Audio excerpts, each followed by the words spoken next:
Yes, you can clap for that. Hey, thank you to everyone that was a part of Impact Week. It really was awesome. But here's the thing. You could hear how awesome it was. You could even see it in pictures. But there's something different when you experience it with your church family. So I want to encourage you. Next time we're going to do it again. We're going to do another Impact Week. But here's the thing. We do these ministries consistently. And so it's not just about 1 week. We do those too. But if you have any interest in being a part of the next Impact Week when we do them again, or even as we do these ministries consistently, just come talk to me or email at impact@ob1church.com. Thank you so much for being a part of it. It was so cool to make an impact a couple weeks ago. Really, really encouraged by that. Hey, I have, for those of you that don't know me, my name's Chris. I'm one of the pastors here. Good to meet you. If you don't know me yet, I have a question for you this morning. You're going to have to think, unless your answer is a current answer, and it could be, but I want you to think about, did you ever have a car in your life that you disliked? You're like, the one I'm driving now, right? I had one of those cars in my life. It was a family car, and I'm going to show it to you on the screen, and you'll see why I didn't like it. Yes, the Ford Econoline. It's probably the reason I still hate vans. No offense to soccer parents. We used to drive everywhere in this thing. I was the oldest of 4 siblings, so there was 6 of us. We'd drive across the country in this thing. But you can tell it's, it just brings back good memories too. But man, I was so embarrassed when as a teenager, I'm like so embarrassed of this van, and like, this is the car we're showing up in. We're really macking with this van, aren't we? Right? Anyway, one time I was driving this van in a neighborhood, going only 10 miles per hour, okay? The problem was there's this thing in other states called snow. I know we think it's fake around here, but it's not, right? And it was snowing so bad, and off and on. Well, then what happened, it got to the nighttime, and there's this thing called black ice. It's a real thing, and there's 2 things that are tricky about black ice. Because it's black and the roads are black, you don't always see it, right? Number 1. And number 2, it's so slick. Sometimes if you hit black ice and you're standing there, you can slip. That's how bad black ice can be. So I'm going 10 miles per hour in this neighborhood with that van, and all of a sudden my van hits black ice. So I'm like, oh crap, what do I do? So I'm trying to remember. So the first thing they teach you to do is pump on the brakes. That's not working because I'm on black ice, right?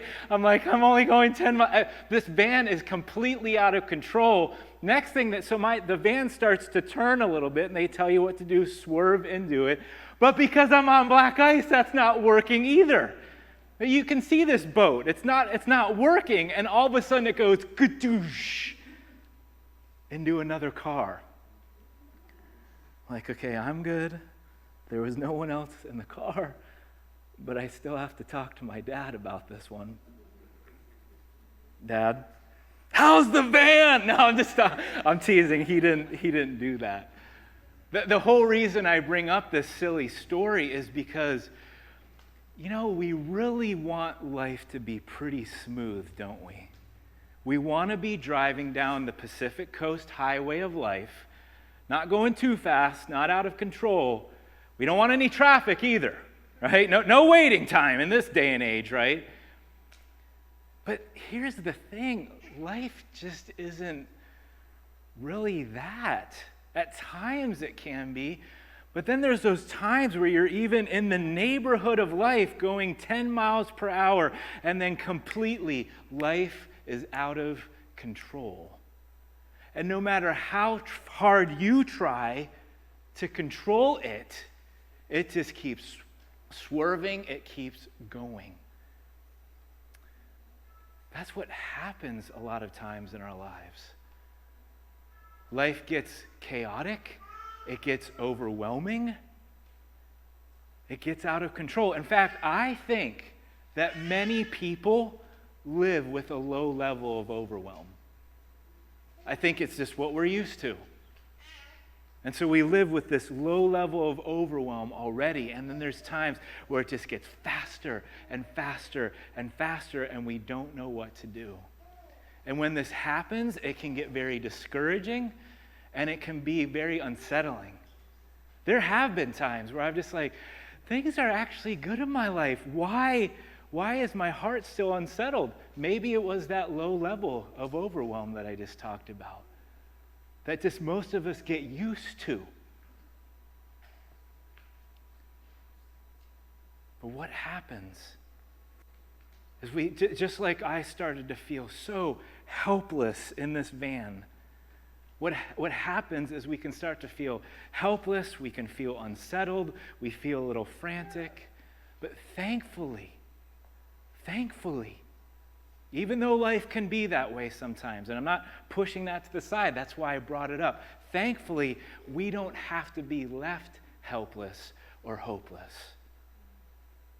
And I want to take a look at a passage in Psalm 46 today in the Bible that addresses the things that we just talked about, because we're going to learn that while life is not always the Pacific Coast Highway going 65 miles per hour, there are moments where life seems out of control, where it seems chaotic, where the overwhelm begins. We'll see that God can help us through these very difficult times. So let's go to the Bible. You can look up on the screen if you'd like. In Psalm 46, it says this: God is our refuge and strength, an ever-present help in trouble. Now, I want you to remember that, because we're going to talk about that in a moment. But I want to address the chaos that the writer's talking about here. So listen to what he says next. Therefore, we will not fear, though the earth give way, and the mountains fall into the heart of the sea. Though its waters roar and foam and the mountains quake with their surging. And then later on it even says nations are in uproar and kingdoms fall. Now, can you picture what the writer is describing? Let's go back to our main slide. Could you imagine, not just watching it on a YouTube video or trying to picture it in your mind. Imagine being on one of those mountains and you see the mountain opposite of you crumble into the sea. That would be very chaotic to be a part of. It'd be like, oh my gosh, is it going to happen to this mountain too? Is this mountain going to crumble into the sea? It'd be a very chaotic scene to see if you were standing on that mountain to see that whole one just crumble right into the sea. Or think about nations in uproar. We don't have to think too much about that, do we? We see it in the U.S. and we see it in other countries.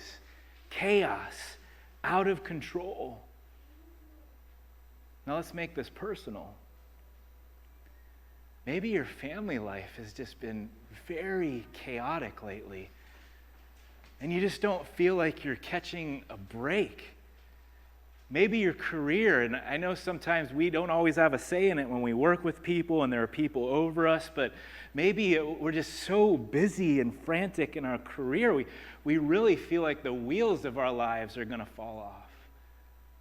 Or maybe you're a young married couple trying to figure yourselves out, or you're a young parent or a single parent. You're just trying to figure this thing out. It's like, man.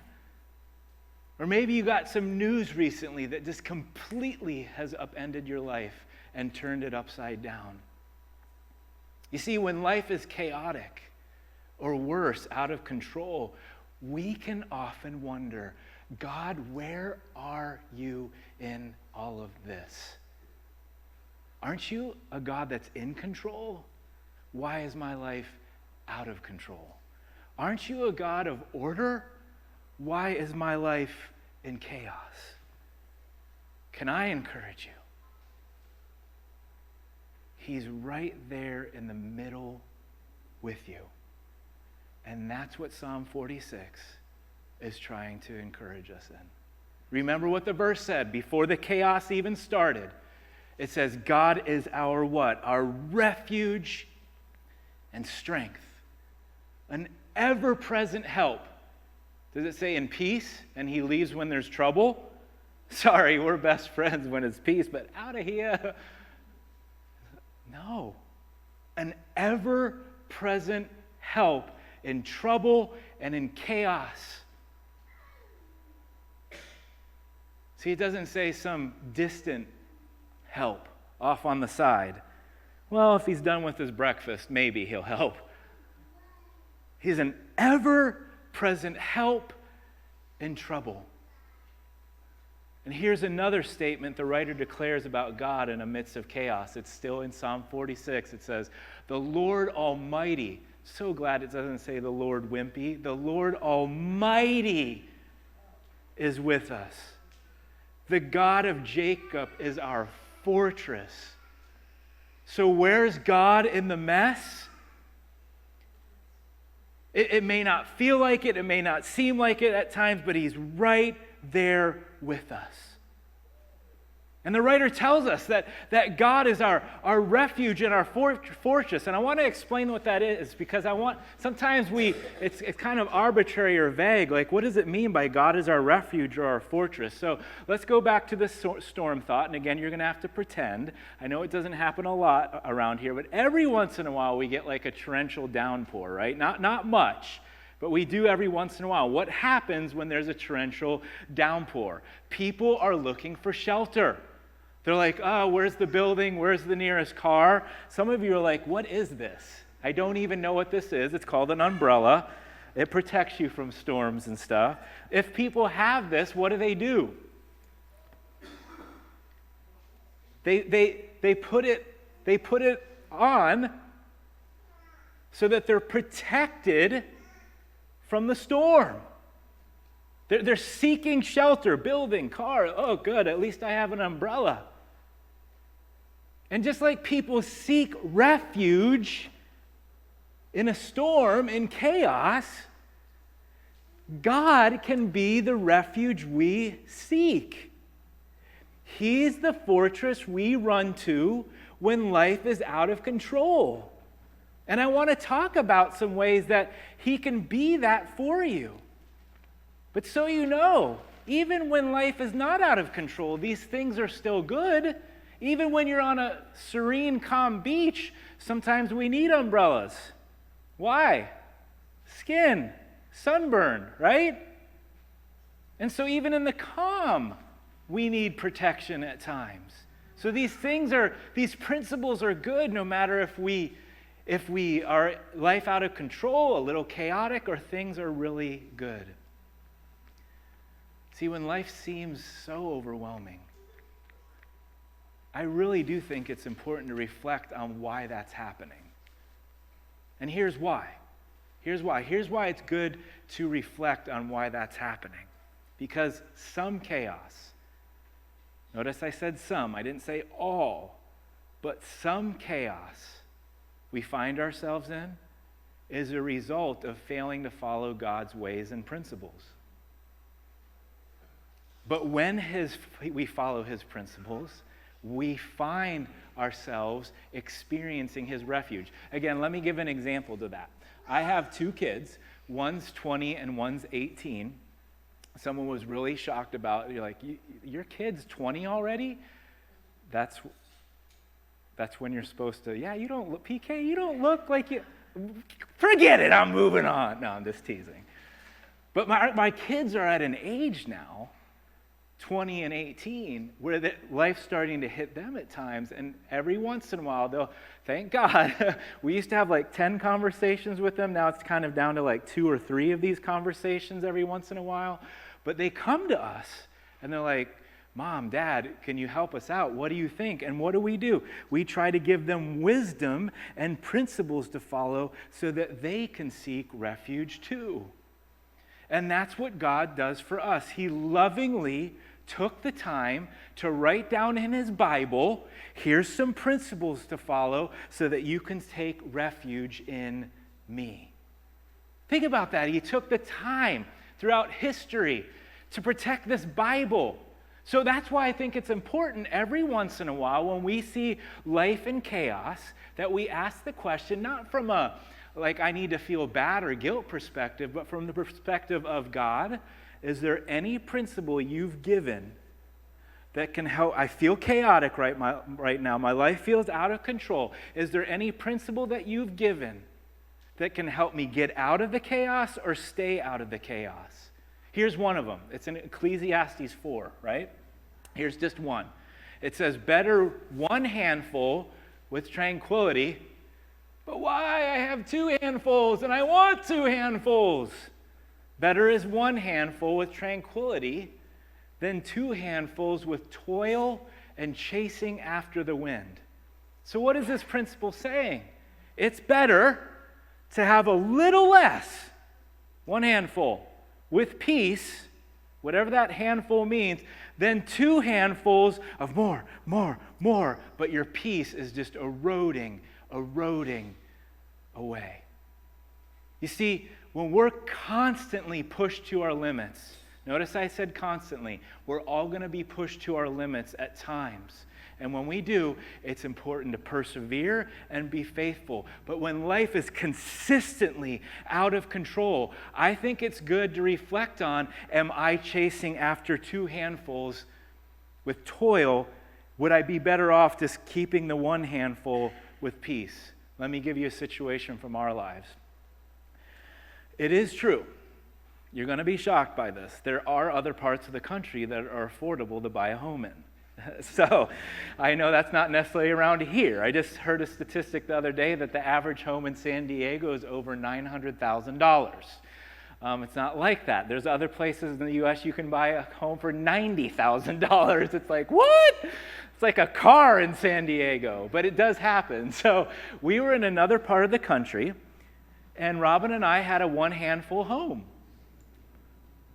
Guess what? We want a 2 handful home. We analyze the numbers. It's like, oh, we can even do this. Okay, let's go after the 2 handful home. Because there's nothing inherently wrong with having 2 handfuls of something. But this is what we did not gauge. It put us at our limits in so many ways. And I mean so many ways. It was 1 year of pain. That's still the most beautiful house we ever owned. I hate that house. Why? Because it was a 1 year of pain lesson. And so do you know what we do now when we're analyzing a mortgage or a rent or paying for something or spending? We will ask ourselves, do we have the capacity to stay at peace as we take this step? Because we don't want to go through that 1 year again. Guys, it was brutal. And that's not just a housing thing. That could be hobbies or sports. My kids have to be in 3 sports. We're going beyond the Bible. It's not 2 handfuls, it's 3 handfuls somehow. What about just 1? And there's nothing wrong with 3 sports. I hope you're not hearing this wrong. Maybe it's having 1 hobby instead of 5 hobbies. Maybe there's so many different ways that you can look at 1 handful versus 2. Again, is there inherently anything wrong with 2 handfuls? No. But if it's the cause of toil and stress and chaos and out of control, your soul is worth so much more. That's why Jesus told us, what is it if you gain everything? Not just 2 handfuls, if you gained everything, but you destroy your soul in the process. And so sometimes we have to reflect and say, does any of this have to do with chasing after 2 handfuls? Maybe I have to have the boldness to put this down, because when I was at 1 handful, that's what Robin and I had to do with that home. Like, we're not at peace anymore. We're exhausted. We are stretched to our limits. Here's another principle I want to bring up, and it's found actually in Psalm 46. It says this. He says, be still. God's talking here. Be still. Again, this is still a chaotic scene. He didn't transfer us to the beach. This is still in the chaos of Psalm 46. Be still and know that I am God. I will be exalted among the nations. I will be exalted in the earth. What's the principle? To be still. He's encouraging us amidst the chaos of life. Be still. Be still. Why? So that you can know that I am God over your life, even in the chaos. Now, here's what still doesn't mean. Still doesn't mean that we don't care and that we're careless. It doesn't mean any of that. There's a difference between being careless and being carefree. You see the difference? God wants us to be carefree. He wants us to be calm in heart. He wants us to be calm in mind because he knows that's what's good for our soul. But it doesn't mean he wants us to be careless, where we give up on responsibility and give up on the things that he's called us to do. There's a way to be carefree without being careless. And one of the ways we can do that is when we're still.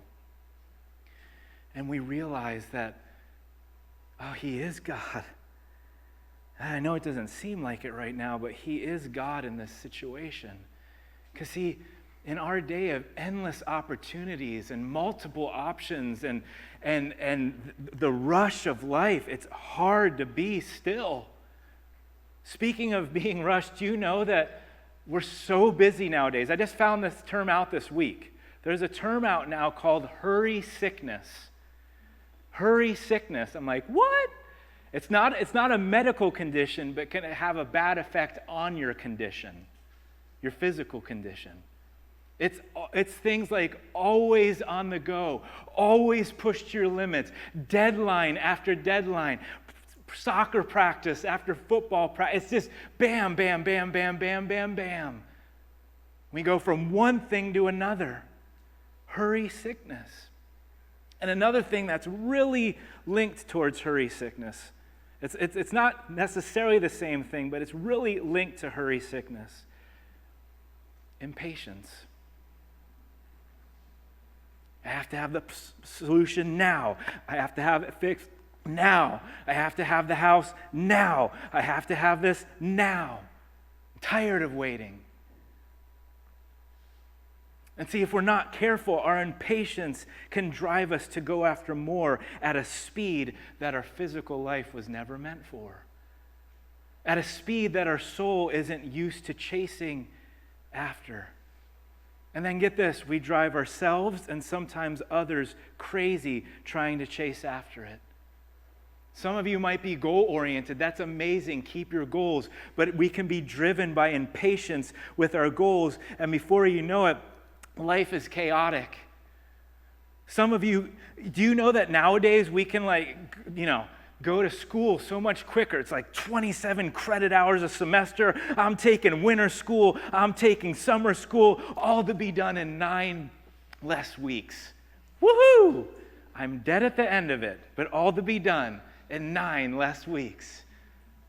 Woo! Sounds like a great life. But isn't that what happens to us oftentimes? Sometimes it happens to us in our career or the demand of others, and it just drives us further. This is why it's important to ask God for patience. Life is hard. Impatience driving us beyond our limits doesn't help. And so when we're overwhelmed or trying to stay out of or get out of the chaos, it's so important to create be still rhythms in our lives so that we can know that he's God. Consistently letting God speak to our situations and maybe go into the Bible or our Bible app and, God, is there anything you have to say about these things? It's why God says take a day off a week. It's not to limit us. I just didn't like that you made money on that 7th day. No, it's he loves your soul more. I love that you had to excruciatingly wait 9 weeks longer to go to school. It's my goal. No, he loves your soul more. He loves your soul more than your accomplishments. But we often love our accomplishments more than our soul. Isn't it true? And so he says, take a day off, disconnect. Do you know what we're doing right now is really important? Please, this is not guilt, this is not legalism because a pastor's saying it. The church rhythm is important because it gets us in here to be still for a little bit, to hear from God, to remind us, oh yeah, my life's chaotic, but God's in the mess with me. And here's some principles that I can follow that will help. Do you see how when we follow his principles, while they're not always easy, how they really can be a refuge to our spirit and to our soul? Sometimes, though, just like in that van when I was like pumping on the brakes and steering, sometimes it doesn't matter what principles you follow. Sometimes life throws you into chaos anyways, just like that van threw me into chaos. I've experienced it several times. It's jarring, it's unsettling. You're at that point where you're like, what just happened? It could be a million things, but just a few examples. Loss of job. The doctor's report you never thought you'd get. The demands of others. Loss of a loved one. The transitions in life, the loneliness and confusion that comes along with transition, even when transition is positive, from like being single to getting married, or a couple having kids, or moving somewhere else. Transition can be unsettling even when it's positive. So what can we do when we feel like we're following the principles, but there's still chaos around us? How can we find refuge in God in those moments? It says this in Psalm 46. So cool. Saying this about God, again, in the midst of chaos. It says this, come and see what the Lord has done. The desolations he's brought on the earth. Listen to this part. He makes wars cease to the ends of the earth. He breaks the bow and shatters the spear. He burns the shields with fire. We serve a God that stops wars. We serve a God that can stop wars. I'm talking about our soul right now. We serve a God that can give us peace when all we see is chaos. In this world, or even in our lives, we serve a God that can stop the war in our hearts. We really, really do. I know it's not always easy. I get that. It's not easy in my life either. But the way we seek refuge and run to God, I know it's very simple too, but it's so hard. It's when we simply trust him. He can stop the war. I have to resign myself to his will, his results, his timing. I still see this chaos. The mountains are still falling in my life. But because I trust you, God, everything around me could be chaos. I see it, but I know you can still protect this. You can protect me. You can protect my soul. And when we do that, we're not a product of our circumstances. We're a product of his peace. You know, oftentimes, God does cooperate with us through other people. Sometimes God cooperates through the efforts that we make, again, following his principles. But there's some times in life where the only person that can stop the chaos is him. And that's when we have to trust his timing, his results, his will. But when we trust God, when we trust him, I see all the chaos around me. What happens in a storm? We talked about this earlier, right? If I was in a downpour right now, but I had this over me, I still see the chaos, right? But who's protected? Me. If I was standing outside this building or outside my house and I saw the downpour, I'd see the chaos, but who's protected? Me. So even when we see all the chaos around us, when we trust God, God, you can do this. I still see it, but you can get rid of it. You're the God that makes wars cease. We see it, but we're still protected. We see it, but we're still protected and here. And that's what makes all the difference. You see what trust does. We see the chaos. We see the mess, but we're protected inside. And as we start to close, as the worship team comes back out, I've given a lot of examples from my life and just general examples. I want you to start thinking about your life now. As I read this scripture that talks about trusting God. Guys, he sees your chaos. He sees the out of control. And he cares about it, and he can take care of it. But I want you to think about your life right now as I read these scriptures over your heart and over your mind. It says this in Proverbs 3. Trust in the Lord with all your heart. Don't lean on your own understanding. It's not going to make sense right now. God, why is my life in chaos? You're a God of order. Why is my life out of control? You're a God that's in control.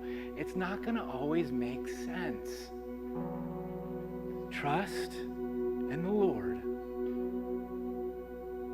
In all your ways, what does it say? Submit to him. Follow his principles. And what does it say? He will make your path straight.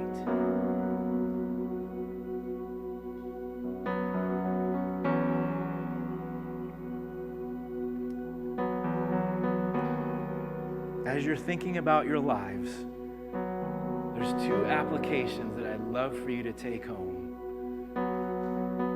And they'll both be on the screen. Here's the first one. What's one principle you can follow this week that will help you stay or get out of chaos?